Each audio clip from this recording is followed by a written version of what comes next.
Hammaga assalomu alaykum, xayrli kun, yaxshimisizlar? Homins kompaniyasiga kattakon rahmat internet uchun 3-4 oydan beri baraka topsin. Shunaqa yashin tezligida ishlashar ekan, gap yo'q. Ertalabki qo'ygan storieslarim mana endi qo'yilyapti. Zo'r, shunaqa dahshat internet. Hozir endi xo'jayinim keldilar. Yasinni bog'chadan olgani boramiz. 1 soatga qolish kerak edi.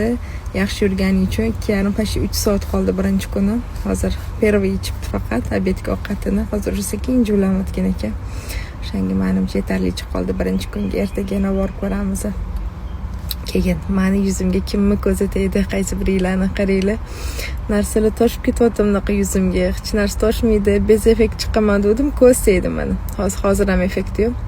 Hozir endi bir pastor kosmetologga boraman. Sizlar bilan ham bo'lishaman. Yuzimni cheska qildiramiz.